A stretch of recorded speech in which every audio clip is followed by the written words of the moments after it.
नमस्कार, स्वागत है आपका हमारे चैनल पर। ग्रो कंपनी अपना आईपीओ लेकर आ रही है। आज के वीडियो में इस आईपीओ का एनालिसिस करने वाले हैं। जैसा कंपनी का नाम ग्रो है, क्या इस आईपीओ में इन्वेस्ट करके अपना पैसा ग्रो हो पाएगा? इसका जवाब इस आईपीओ का एनालिसिस करने के बाद ही पता चल पाएगा। लेकिन इस आईपीओ का एनालिसिस करने से पहले थोड़ा लेंसकार्ट आईपीओ का अपडेट जान लेते हैं। जैसे ही लेंसकार्ट आईपीओ लॉन्च हुआ, इसकी ट्रोलिंग शुरू हो गई।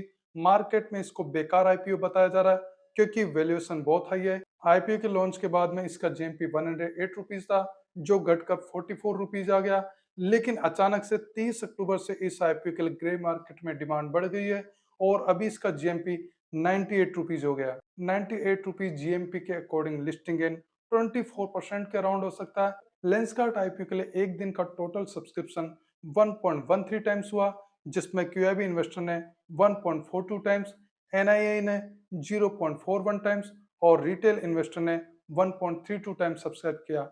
एक दिन में कुछ खास सब्सक्रिप्शन नहीं हुआ है। मैंने लेंसकार्ट आईपीओ के एनालिसिस वीडियो में अपना ओपिनियन यही दिया था कि मैं इस आईपीओ में अप्लाई करने के लिए वेट करूंगा और बाद में डिसीजन लूंगा कि इस आईपीओ में अप्लाई करना है या नहीं करना। अगर इस आईपीओ से 15% से ज्यादा लिस्टिंग गेन की उम्मीद होगी और 2 दिन में इस आईपीओ के लिए अच्छा सब्सक्रिप्शन होता है, तो इस आईपीओ में अप्लाई करने का डिसीजन लूंगा। अभी ग्रे मार्केट में जिस हिसाब से इस आईपीओ के लिए डिमांड बढ़ी है, उस हिसाब से लगता है कि इस आईपीओ के शेयर को लिस्टिंग के बाद में भी ऊपर ले जाया जा सकता है। वैसे भी इस आईपीओ में क्यूआईबी का ही वर्चस्व ज्यादा है, क्योंकि इस आईपीओ में रिजर्वेशन क्यूआईबी के लिए 75% रखा गया है। कहीं ना कहीं मुझे लगता है कि यह आईपीओ रिटेलर्स के लिए एक ट्रैप हो सकता है। इसलिए मैं आईपीओ के लास्ट डे ही डिसीजन लूंगा कि इस आईपीओ में अप्लाई करना है या अवॉइड करना है। यहाँ पर मैं अपने वीडियो और शॉर्ट्स के बारे में एक बात बताना चाहूंगा कि जो भी मैं वीडियो और शॉर्ट्स बनाता हूँ, वो सारे हिंदी में बनाता हूँ। लेकिन कुछ व्यूअर्स ने कमेंट करके बताया कि उनको जो शॉर्ट्स वीडियो है वो हिंदी में नहीं सुनाई दे रहा।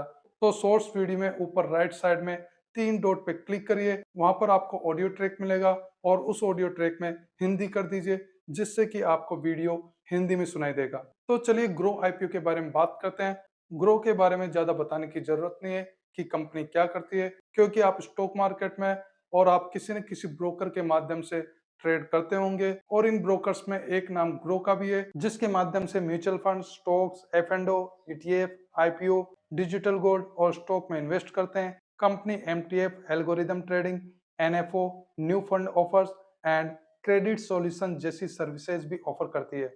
ग्रो स्टॉक ब्रोकर्स में टॉप स्टॉक ब्रोकर्स है, जिसके जून 2025 डाटा के अकॉर्डिंग 1.2 करोड़ से भी ज्यादा एक्टिव क्लाइंट्स है। ग्रो की parent company Billionbrains Garage Ventures Limited है। ये बेंगलुरु बेस्ड फिनटेक कंपनी है। इनके प्रोमोटर्स में ललित केसरे, हर्ष जैन, ईशान बंसल और नीरज सिंह है। अभी प्रमोटर की होल्डिंग 28% है। कंपनी का मार्केट कैप लगभग 61,736 करोड़ है। ये तो कंपनी की प्रोफाइल की बात हुई। चलिए इनके फाइनेंशियल देखते हैं। कंपनी ने जून 2025 क्वार्टर के रिजल्ट भी फाइनेंशियल में शेयर किए हैं। 2025 फाइनेंशियल ईयर में इनके असेट 10,077.31 करोड़ है। इनके असेट में अच्छी ग्रोथ है। रेवेन्यू 4,061.65 करोड़ है।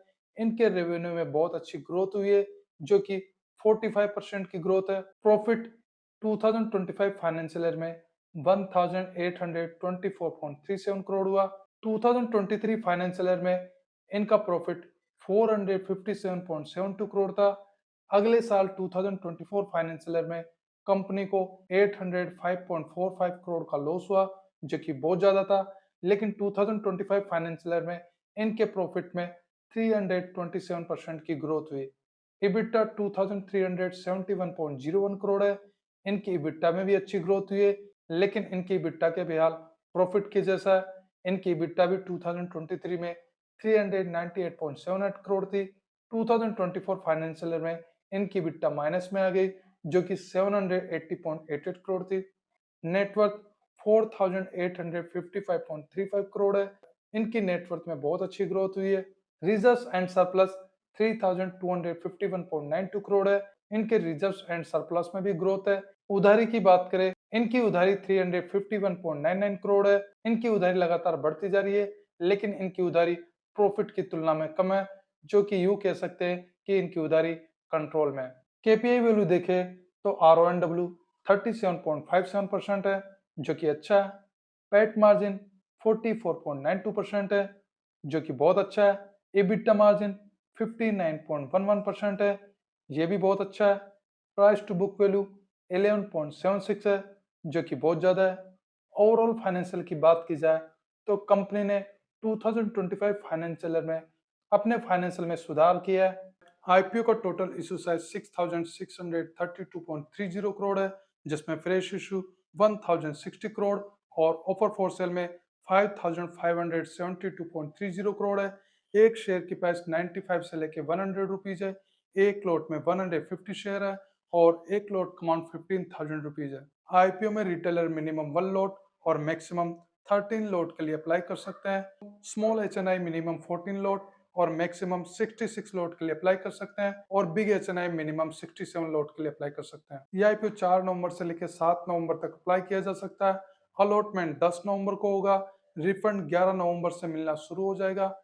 जिन इन्वेस्टर को आईपीओ अलॉट होगा उनके डीमेट अकाउंट में शेयर 11 नवंबर को क्रेडिट कर दिए जाएंगे और स्टॉक एक्सचेंज में इस आईपीओ के शेयर 12 नवंबर को लिस्ट होंगे। आईपीओ में रिजर्वेशन क्यूआईबी के लिए 75%, रिटेल के लिए 10% और एनआईए के लिए 15% है। कंपनी का आईपीओ लाने का उद्देश्य क्या है?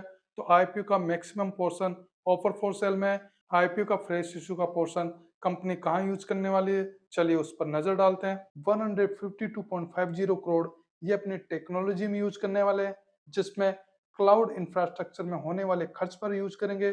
225 करोड़ ये अपनी ब्रांड बिल्डिंग और मार्केटिंग में होने वाले खर्च पर यूज करेंगे। 205 करोड़ इनकी मेटेरियल सब्सिडरी में से एक जीसीएस है, जो कि एनबीएफसी कंपनी है, उसके कैपिटल बेस के ऑगमेंटिंग में यूज करने वाले हैं। 167.50 करोड़ इनकी एक और मेटेरियल सब्सिडरी में से एक जीआईटी है, जिसके एमटीएफ बिजनेस के फंडिंग में यूज करने वाले हैं। Balance fund general corporate purposes में यूज करेंगे।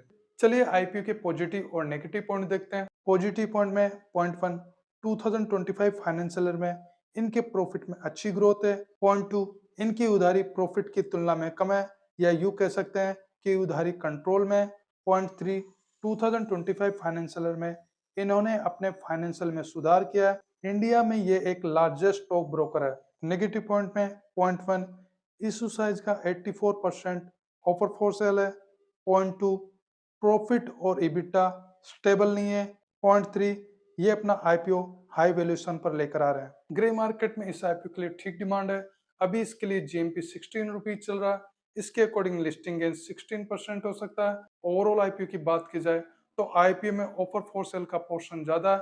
ये अपना आईपीओ हाई वैल्यूएशन पर लेकर आ रहे हैं, बट ग्रो कंपनी अपने आप में खुद स्टॉक ब्रोकर है, तो पर्सनली मुझे लगता है कि लिस्टिंग के बाद में इस आईपीओ के शेयर अच्छा परफॉर्म कर सकते हैं। मैं ऐसा इसलिए कह रहा हूं कि आनंद राठी स्टॉक ब्रोकर का आईपीओ भी 30 सितंबर को स्टॉक मार्केट में लिस्ट हुआ और लिस्टिंग डे पर इस आईपीओ से कुछ खास लिस्टिंग गेन नहीं मिला। इन्वेस्टर को इस आईपीओ से लगभग 4.3% का ही लिस्टिंग गेन मिला, लेकिन लिस्टिंग के बाद में 2 वीक के अंदर ही इस आईपीओ से 29% का रिटर्न मिला।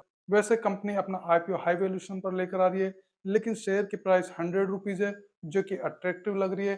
पर्सनली आईपीओ मुझे ठीक लग रहा है। इस आईपीओ से 15 से लेकर 25% लिस्टिंग गेन की उम्मीद की जा सकती है।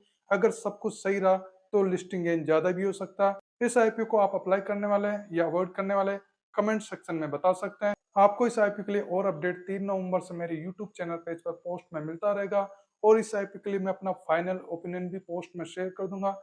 वीडियो को लाइक कीजिए, शेयर कीजिए। अगर आप हमारे चैनल पर नए हैं तो चैनल को सब्सक्राइब कर लीजिए। वीडियो देखने के लिए धन्यवाद।